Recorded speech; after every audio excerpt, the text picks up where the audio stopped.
Welcome to the Difference of 13 podcast, where we make a difference by doing it differently.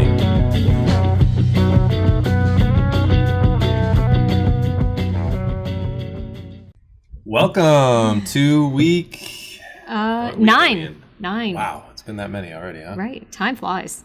Well, we're still going. They haven't shut us down yet. Right. So, congrats. I haven't run away yet. No, you can't run. That's true. You wouldn't get very far. Crawled, slithered, I don't know, something. Well, crawling would hurt your knees. Right. Yeah. Unless I guess we get you a wheelchair, we could roll away. Roll away is probably the better way then. But welcome, guys. We have a very exciting episode today. We have a huge announcement that we will make at the end. Yes, we're going to make you listen. You're going to have to listen to the entire thing. I believe that's what they call a hook. Right? I'm not sure. A teaser. Not. Teaser. Okay. Teaser. I'm still learning all the lingo. Yeah. But a couple things we wanted to cover today. This episode is definitely going to be for you if you are somebody that eats the same fast food every day or every week. You go to the same restaurant, let's say.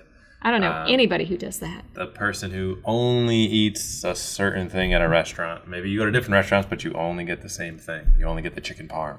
I tend to find what I like and stick with it. Or the person that is still saying fetch. No. Mean Girls? No? Yeah. Oh, I love Mean Girls. It's a great movie. Yeah. I've never actually seen it. That was just put in there by Sissy. Yeah. So. You should watch it. Yeah. So I actually have no idea what I just said, but if any of you guys do out there, please let me know. I'd love to. Okay. I'd love to hear. Let's not tell Chris what it means, and we're just going to keep using it and see if he can figure it out. He recently discovered what lit means. Yeah, well, it meant a different thing when I was growing up in college. But the young kids today, I realized I'm getting older. You just made yourself old right there. The young kids today. The youngins. Yeah. Well, you're over 30 now, so. I am over 30, so. But we also, so I think the big thing we're talking about is trying new things. So how do we try them? What's the value of trying them? Why do you want to try them? So if you are that person that has the same routine, that does the same thing, that's not necessarily a bad thing. I am certainly one of routines. My wife will attest to that. But you eat the same thing for lunch every day. I had chicken thighs today instead of chicken breast. Okay. Yes. Was there any seasoning on it? Any flavor? I mean, there's more fat in a chicken thigh, so that adds a little more flavor. But you didn't add any flavor. If the chicken's good, cooked well, you don't need flavor. Oh, okay. Yeah, we'll go with that. But I think there is a time when trying new things definitely expands your horizons. It will lead to happier living, life in general. I think if we're going to get into business and talking a little bit about making that leap, if you are somebody who's stuck in a rut doing something and you're thinking about going out on your own, I'll talk a little bit about that experience for myself. And I think one of the big things we want to talk about, speaking of happiness, was circling back on, and we talked a lot about the book Flow. And again, I'm not going to attempt to say the brilliant man's name. It's Mihaly.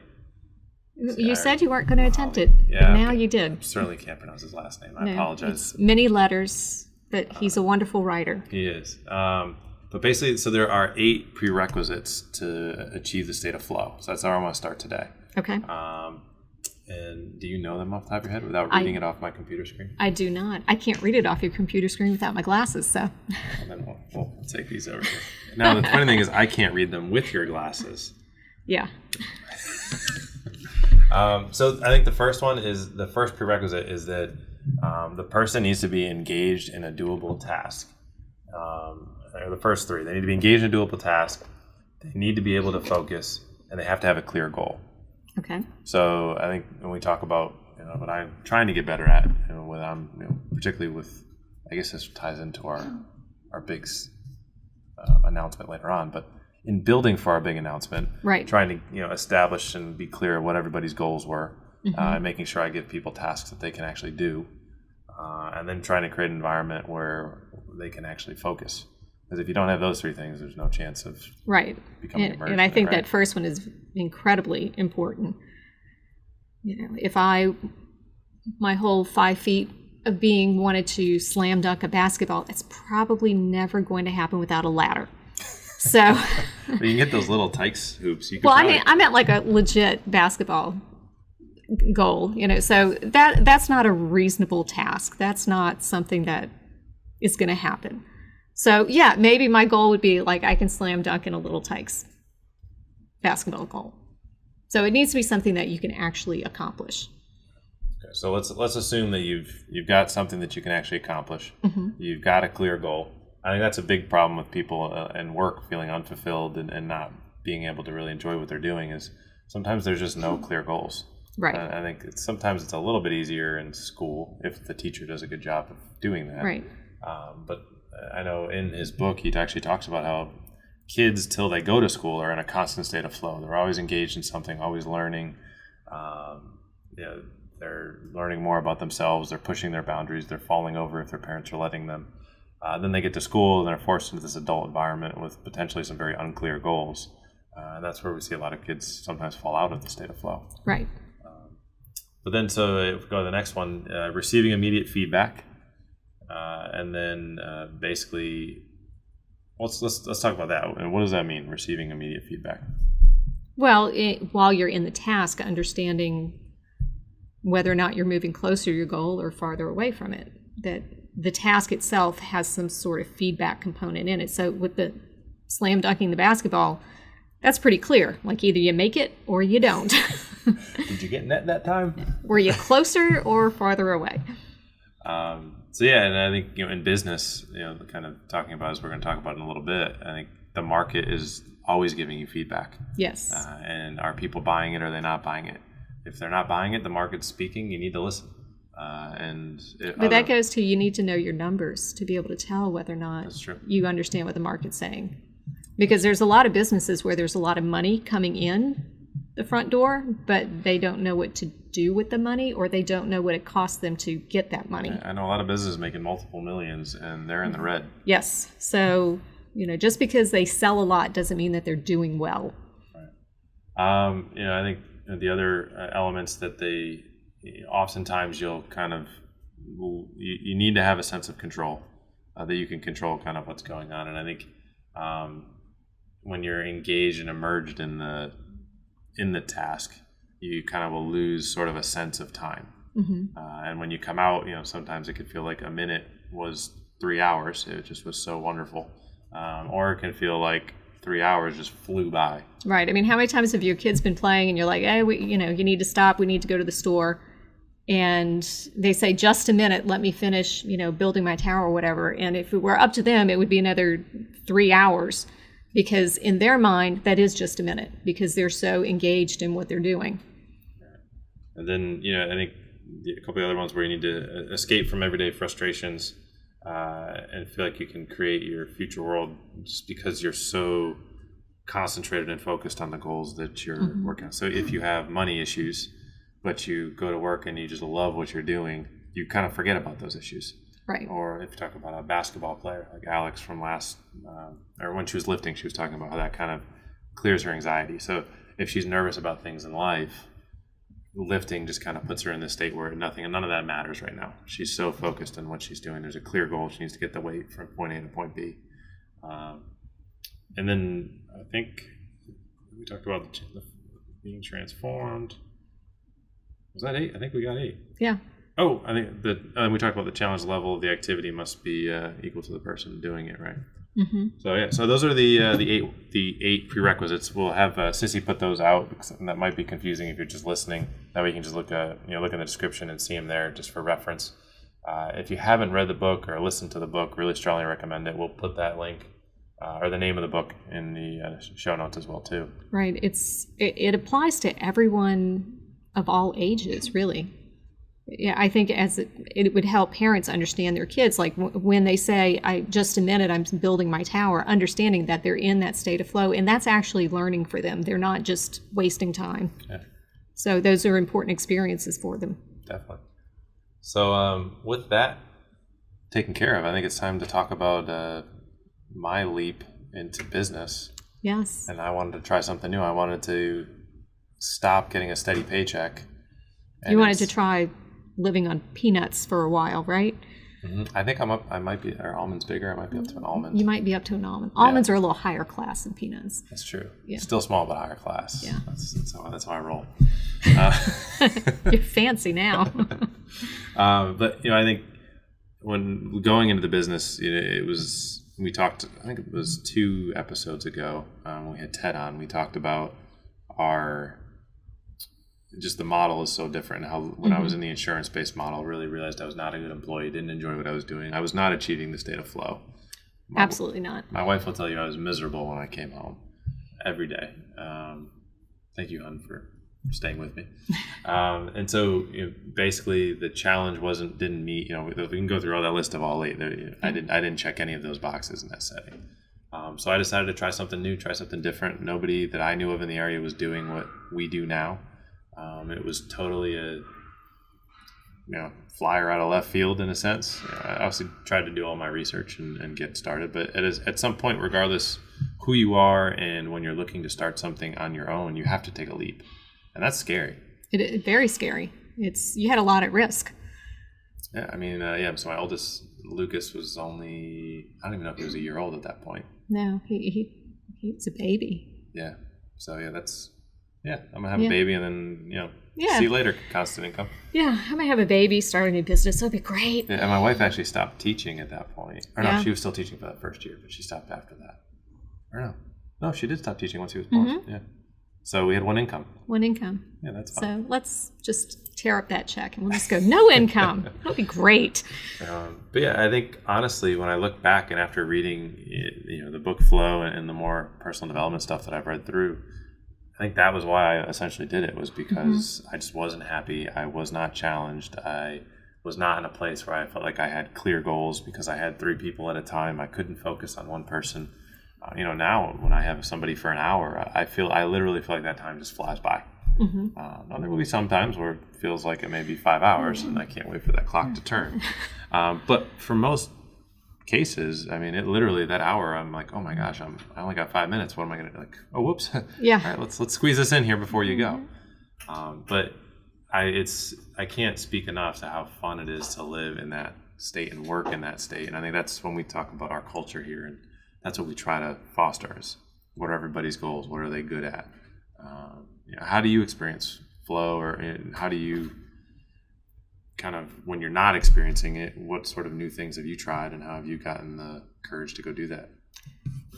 Well, my flow state is usually, as I was reading that book, I was thinking about when I like to do a lot of sewing and designing, and I can go up into my studio and think that I've only been up there 10, 15 minutes and it's been 3 hours, because when I get into it, it's challenging because every project is new and it causes me to think. And I kind of, in a weird way, hope that something goes wrong, because when things don't go according to plan, that's when I have to get really creative and figure out a workaround, a new solution for it. And I sort of like that. I like that challenge of having to totally regroup and come up with a new plan on the fly. And I usually end up happier with the end result than what my original thought was. And what do you enjoy about that process? I like puzzles. I like figuring things out. I like the puzzle part of it, the coming up with a new solution. And that's a lot of what I do here, is come up with new solutions. Yes, you do. And I think that's why I like this job, because every day is different. Every day is a challenge for sure. And here I definitely forget. I lose track of time very quickly. And Chris is like, weren't you supposed to leave here about 2 hours ago? I'm like, yeah, just one more thing. But it's that challenge. It's that, how are we going to do this? We're always looking to do things new and different. And I like that opportunity. I think, when we look at, making leaps, or I think actually if we look at a lot of successful people, like we think of the job, Steve Jobs, or you think of any guys like that. I mean, any industry leaders, you can go back to the railroads and the steel industries, and people, Tesla, who went from direct current to the alternating current. They did something different. They pushed the envelope. They said they saw something that they weren't necessarily happy with, was inefficient. They thought they could do it better, and they pursued it. I think Tesla, I watched a documentary on him a couple weeks ago, and he lived in like crazy poverty for a long time until he got his concept to actually work. And thank goodness he did, because now we have electricity. Yeah, we're fond of that. A little more efficient. Yeah. But if he had just gone totally with what Edison was was pushing with the direct current. I mean, that was super inefficient. It got weaker. The electricity got weaker as it went along around the circuit, and but he totally changed the way that we live today because he did things differently. And I think if you really want to be successful in life, if you want to stand out, I think you want to be. I think we should be celebrating doing things differently. Right, and too many institutions want you to do things the way they've always been done. You know, it's like, well, that's not how we do it here. We've always done it this way. And for me, that's the kiss of death. When I hear that, particularly in a work environment, I know immediately that's not the right place for me, because I don't want to always do it the same way, simply because that's the way we've always done it. Right. I think there's a reason why behind that. Right. It's tested and battle proven. Okay, that makes sense. But I think the second in a business or an institution gets to the point where you stop fielding suggestions and stop exploring them because you have the way to do it, to me that's the start of the decline of the business. When you talk about the rise, the growth phases, the peak, and then basically when you've leveled out, do you find another way to keep growing, or do you die off? Right. I think personally, like when we talk about personal development, I think you talk about businesses or institutions, I think everybody follows that same trajectory. Right. You continue to develop, and then if at some point you stop personally developing yourself, what are you doing? You're not going to be happy. You're going to kind of fall off. Your relationship qualities are going to drop down. You got to try new things, continue to push yourself and challenge yourself. Well, with aging and dementia, there's a lot of conversation around the people who stay more actively engaged in activities that challenge their mind. I know there's the do a crossword puzzle a day to stave off Alzheimer's, which I think that's a little too simplistic. But I think the thought process, pardon the pun, the thought process behind it has some validity, that the people who continue to try to grow and think differently about things and look at things a different way, that just keeps their brain functioning, and perhaps it does help stave off dementia. I mean, my grandmother actually has been diagnosed with dementia officially, and she does so much better when she's with people, when she's talking and in a social setting. She's just a totally different person. Yeah. When she's by herself, she's confused, she's disoriented a lot of the times. It's hard to see, and so I think my parents have moved her closer to them, and so they can kind of go over there and visit a little bit more so. And but I think there's definitely truth to that for sure. So. What about from we could get into fitness and all that sort of thing. I think what I'd like to ask you about is, what about parenting? Parenting, there are 1,000,001 parenting books, and they're all wrong. At least they were with my kids. Our pediatrician, I loved him for this. I would come in and I would say, my child's doing this, but the book says he should be doing that. And he's like, your 2-year-old did not read that book, so he doesn't know what he's, quote, supposed to be doing. And, he was like, the books are great for sort of a guideline, but you can't assume that what has worked for all these other people is going to work for you and your child, because everybody is different. And then you throw a relationship between two people in the mix, and you really have a different situation that you can't replicate. So you have to be willing to try new things. If you've been doing it one way and you're not making progress, don't keep doing it that way. Try something different. And don't be afraid to go a little out there. Weird things work sometimes. Yeah, I think that's one thing I've certainly seen, just in our family. My in-laws, they parent differently than we do, and that's fine. And I think you do need to parent in the way that fits you and your beliefs and your values. I think that kind of comes back to understanding who you are and what you believe in, and how we talked I forget which episode it was, about letting kids fail versus trying to protect them from every single thing. And we approach that differently, and that's fine. Yeah. But I think you can't be afraid to do it the way that you believe it's going to produce a better result, or a way that makes you feel fulfilled, and that you're putting your child in the best place to succeed. So we're certainly not parenting experts by any sense of imagination, but I just thought the topic of doing things differently, parenting the way that you feel is the best. Obviously, do your homework and read the research psychologically. I mean, the books have a lot to offer. There's a lot to think about, but don't assume because the book says you're supposed to do 1, 2, 3 that first off that's magically going to work, because it probably won't. But that's the only way to do it. And that if you're not doing it that way, you're wrong, because it's not true. Yeah. You have to look at, is your child successful? Do you feel successful as a parent? And if you are, then you're probably doing it right. Well, speaking of success. Yes. Can I tell them? Not yet. I wanted to talk about, if any of you guys are business owners listening, I do want to tell you about a great program, and I'm totally plugging this on my own. I'm not getting anything for this. 10,000 Small Businesses by Goldman Sachs. I'll have Sissy put a link into the bio or description here for you to kind of check that program out. If you need, it's a referral. You have to be referred by somebody who's graduated. I graduated from it about, 4 months ago? No, 4 months ago. I'm happy to chat with you and be happy to kind of give you a recommendation if you like what you see there. But it is one of, I think, when we talk about thinking differently in business, yes, you can think of doing things very differently, but it's a little different than expressing yourself by changing the color of your hair. Right. You're taking a big financial risk of your time you're investing. You want to make sure you assess opportunities that are out there. And this course really forced me to look at business and look at how I assess opportunities, how I come up with ideas, and what are pie in the skies ideas versus what are, kind of blue sky ideas, which would be kind of the ideal, where it's a little bit above the norm, different than sort of what other people are doing, but reasonable.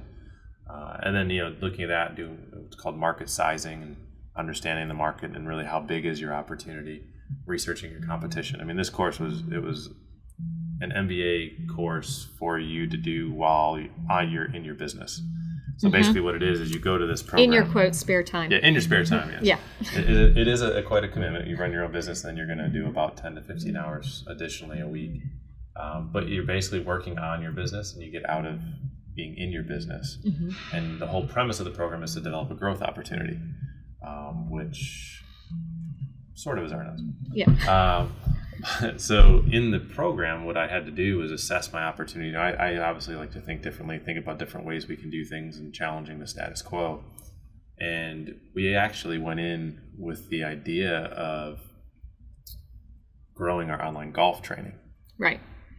And after about 4 weeks, I was actually talking to all the other business owners that were there. We realized, you know what, golf is cool, but helping small businesses and their employees from an employee wellness standpoint is even better. I got a text from Chris, which change of game plan. I'm like, okay. Yeah, we totally changed our entire plan once we were there, and we saw this. We did the market sizing, so we thought differently. That brought us to this program, and then while we were there, our environment, we met more people, we learned more. We did our actual homework of sizing the market, and realized, you know what? Yes, we want to grow online, but we're going to grow online differently. That actually has nothing to do with our announcement today. No, but that's another announcement. We just got announcements all over the place. But that was an important thing for us, was to, yes, we were going to do it differently. We were going to challenge what we were doing and change it up, because what we were doing was working, but we wanted it to be better. And we're launching an entirely new vertical to our company. Yeah. That's what I'm saying. Lots going on. Lots going on. But I think that to me is kind of the most recent example of thinking differently and being open to changing on the fly. If you see an opportunity that comes and that opportunity is actually a little bit better, like, take it. There's nothing wrong with, it's not saying that we failed at golf online training. It's saying, you know what, there's lots of other people doing it. We'll continue to offer it, but we're going to put all of our effort into this other opportunity that we're going to pursue. And I think that's a huge part of growing, is always being open to opportunities, and at least consider them. Yeah. And I mean, all the work that we did in our golf programs, and we were putting all of our energy into that, all those processes and systems, those are all coming over to our new the new vertical that we're launching. And I think that's important. It wasn't time wasted. No, not at all. That was time. It was learning. Yes. And we made money while we learned. So I mean, what's better than that? It's like getting a scholarship to school. Win-win. Yeah, right. But I think without further ado, let's do drum roll. Our sound person's going to hate us for that. Sorry. So, as much as we love Morrisville, we're not leaving Morrisville. We're branching out. We're going to have for the first time, we're going to have 2 locations, and we're going to open a satellite facility at Briar Creek Country Club. This week, actually. This week. So, fingers crossed, we got everything ready. We haven't closed yet. We're still open. Yeah. No, but we're super excited. We got Yeah. Bobby is an amazing therapist. He actually just finished a fellowship down in Florida. He was an intern here with us. He was a great intern, which is why we pursued him. Yeah, it wouldn't be smart if he wasn't good to have pursued him. No. That was good that he said yes, thankfully. Yeah. But we're super excited. I think from a business standpoint, this is a new phase for us where we're actually going outside of our walls here and trying the multiple brick and mortar. Right. It's a big step for me. The loss of control. I can no longer see what's going on. And without getting in my car and driving across town. So we're trying new things. Spreading our wings. Yeah. So we're super excited to be. We're going to be located over at the Briar Creek Country Club in Raleigh. We're so excited to be a part of their community. We're going to be integrated with all of their programs, their tennis, their golf, They have some great fitness programs, great folks working those programs. So it'll be fun to work with them. Yeah, so we're really excited about this new opportunity that we have. So if you are listening, if you are looking at opening a clinic, if you are another country club member somewhere else and you're interested in having those sorts of services, we're more than happy to chat with you about what you would need to do to kind of get a program like what we're running over there up and started. It doesn't even need to be us. I just think that what we're going to be able to offer the members there is just going to be so valuable to them. It's certainly going to be new and different for them. Right. Can you imagine having a physical therapist just a couple of blocks from your house? Yeah, or just pop over to the tennis court and have the lesson with your tennis pro and you're talking biomechanics and what you're trying to do technically. Or we're going to be able to pop over to the driving range and when they're doing a swing lesson, and we can say, well, physically they can do this or they can't do that. Just to be totally integrated in that setting, it's basically going to be like a tour trailer at the club. Yeah, where we have all the technology that we have here is coming over there. It's going to be just so fun. And we're going to bring the model of the value-based programming and the value-based physical therapy that we talked about when Ted was on a couple of weeks ago to their front steps, like to their neighborhood, literally. Right. That's what I'm saying. Just two doors down and it's all right there. Right. So, literally they do not have to leave their neighborhood. Right. They can work out. They can go to PT, massage. They can eat, drink, be merry. Right.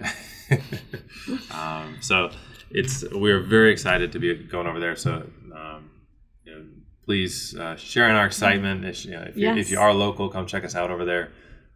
We'd love to show you around and just share our excitement with you. It's a big step. I've lost my words. I'm so excited. I know. So, but I think that's about all we got today. That's our big announcement. Hopefully that was big enough. A lot. Hopefully that was worth you taking the last few minutes of your day to listen to that. But we can't wait to see next week. I think what do we got on the tab next week? I'm not sure. Let me look here. Oh, tips for getting back in the groove of things. Yeah, I've experienced that. Yeah, because we got a lot of schools will be starting up and just getting out of the summer and more into the fall. And so we'll be talking a lot, from fitness to health, school. And I think we have a couple very exciting guests coming up too. I know. I like when we have guests. Not that I don't enjoy, our special time, but special time, huh? That's what you're calling it. So I don't know. So as always, thumbs up on YouTube, please. So Teri stays happy. Yes, I don't like thumbs down. That makes me very upset. 5 stars on iTunes. You write some reviews. You can tell Teri how beautiful she looks on camera. And we really appreciate you guys from listening. All those resources will be in the episode description. If you have any questions, please reach out to us. Suggestions for any episodes. If you are somebody who is doing something differently, we want to talk to you. We want to learn more about you and what you're doing. It doesn't have to be related to health or anything of that nature. We want to talk to people who are thinking outside the box and share your story with everybody out there. All right. We'll see you next time. See ya. Bye.